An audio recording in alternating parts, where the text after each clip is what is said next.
इसको देखिए, 1 डिग्री में 60 मिनट होता है, तो 1 मिनट में क्या होगा, 1/60 डिग्री।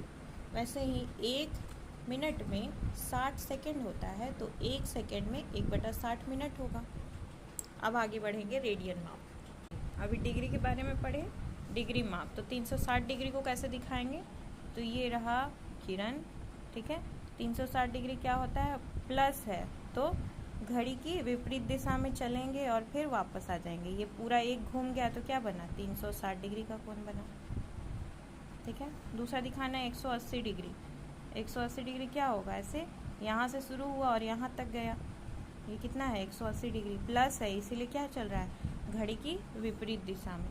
270 तो होता है, 270 कितना होता है बता दें आपको, ये हो गया 180, यहाँ से चला 180, 180 में 90 जोड़िएगा, यानी कि ये है ना, तो ये क्या बनेगा, 270 डिग्री।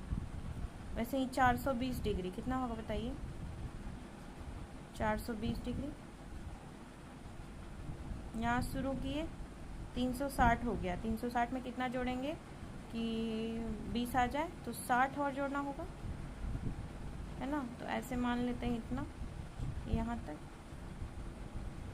ये क्या हो गया, ये जो पूरा एंगल जो घूम के आया, ये क्या है, 420 डिग्री। अब बोल रहा है -30 डिग्री, -30 यानी कि क्या बोलेंगे, माइनस है तो घड़ी की दिशा में जाएगा। ये है अगर मेरा, ऐसे हम लेके चलते हैं, ये है बिंदु, 30 डिग्री किधर, घड़ी की दिशा में, तो इधर चल जाएंगे। ये क्या बना, -30 डिग्री घड़ी की दिशा में। फिर -420 डिग्री, तो क्या करेंगे, -420 डिग्री यहाँ दिखाते हैं, चलिए।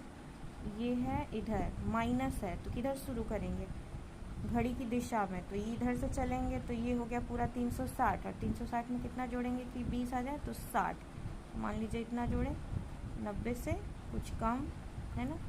तो ये जो इधर से आया, ये क्या हो गया, -420 डिग्री। अब फिर वापस आते हैं, अब पढ़ते हैं रेडियन माप के बारे में। ये होता है सर्कुलर सिस्टम में, यानी कि केंद्रीय मापन का एक तरीका होता है। कोण मापने का एक और मेज़र होता है, वो होता है रेडियन। जैसे डिग्री में मापते हैं, रेडियन में भी कोण को मापा जाता है।